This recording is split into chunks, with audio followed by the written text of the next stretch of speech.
Hi, hello, வணக்கம். Welcome to masala spoons. சின்ன குழந்தையிலேருந்து பெரியவங்க வரைக்கும் எல்லாருக்கும் பிடிச்ச ஒரு ஸ்நாக் பொரி உருண்டை. இன்னைக்கு பொரி உருண்டை எப்படி செய்யறதுன்னு பார்க்கலாம். வீடியோவை ஸ்கிப் பண்ணாம பாருங்க. அப்பதான் இதை செய்யறதுக்கான முக்கியமான சில டிப்ஸ் தெரிஞ்சுக்க முடியும். வாங்க வீடியோக்குள்ள போகலாம். Masala spoons. முதல்ல ஒரு கடாயில் 3.5 கப் பொரி சேர்த்துக்கலாம். பொரி சேர்த்துட்டு லோ ஹீட்டில் வச்சு ஒரு 30லேருந்து 40 செகண்ட் வறுத்துக்கலாம். அந்த பொரியில் வந்து லேசான சூடு இருந்தால் போதும். இப்போ அதை தனியாக எடுத்து வச்சுக்கலாம். வேற ஒரு பெரிய அகலமான கடாயில் 1 கப் வெல்லம் சேர்த்துக்கலாம். 1/2 கப் தண்ணி, இது ரெண்டும் சேர்த்துட்டு நல்லா கரைச்சிக்கலாம். அந்த வெல்லத்தை சில வெல்லத்தில் வந்து மண் இருக்கும், அது போகிறதுக்காக வடிகட்டி எடுத்துக்கலாம்.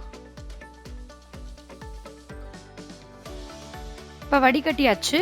இதை வந்து மறுபடியும் வேற ஒரு பேனில் சேர்த்துட்டு பாகு மாதிரி எடுத்துக்கலாம். இப்போ வந்து இந்த பாகு நல்லா கொதிக்கட்டும். பாருங்க, நல்லா கொதிக்க ஆரம்பிச்சிருச்சு. இந்த மாதிரி கொதிக்க ஆரம்பிச்ச பிறகு நீங்கள் வந்து ஹீட்டை வந்து மீடியமாக வச்சுக்கலாம். அதாவது ஸ்டவ் வந்து மீடியம் ஹீட்டில் வச்சுக்கோங்க.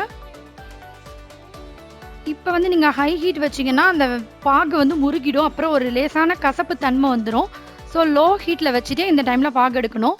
இப்போ பாருங்கள், ஒரு கப்பில் தண்ணி வச்சுட்டு அதில் அந்த பாகு விட்டு எடுத்திங்கன்னா உங்களால் இப்படி எடுக்க முடியணும். இது வந்து கல் பதம்னு சொல்லுவாங்க. ஒரு பிளேட்டில் போட்டால் இந்த மாதிரி சவுண்டு வரும். ஒரு 1/4 டீஸ்பூன் சுக்குத்தூள் சேர்த்துக்கலாம். சேர்த்துட்டு கலந்து விட்டுட்டு ஸ்டவ் ஆஃப் பண்ணிவிடுங்க. இப்போ வறுத்து வச்ச பொரியை சேர்த்து அதில் நல்லா கலந்து விட்டுருங்க. கொஞ்சம் சூடு ஆறின பிறகு கையில் வந்து லேசாக தண்ணி நினச்சிட்டு ஒரு ஷேப்பே இல்லாமல் உருண்டைகளாக பிடிச்சிக்கோங்க. ரொம்ப ஆறிட்டா உங்களால் வந்து உருண்டைகளாக பிடிக்க முடியாது. அதனால் அதுக்கப்புறமா அதுக்கு ஒரு நல்லா ஆறின பிறகு 2 கை வச்சுட்டு நல்லா அழுத்தி உருண்டையாக பிடிச்சி எடுத்துக்கிட்டிங்கன்னா நல்ல ஷேப்க்கு வந்துடும். பொரி உருண்டை ரெடி ஆயிடுச்சு. இதை சூடு ஆறின அப்புறமா காற்று போகாமல் ஸ்டோர் பண்ணி வச்சா 3 வாரம் ஆனாலும் நல்லா மொறுமொறுன்னு இருக்கும். நீங்களும் ட்ரை பண்ணி பாருங்கள். மறக்காமல் மசாலா ஸ்பூன்ஸ் சேனலுக்கு சப்ஸ்கிரைப் பண்ணிக்கோங்க. தேங்க்ஸ் ஃபார் வாட்சிங். நன்றி.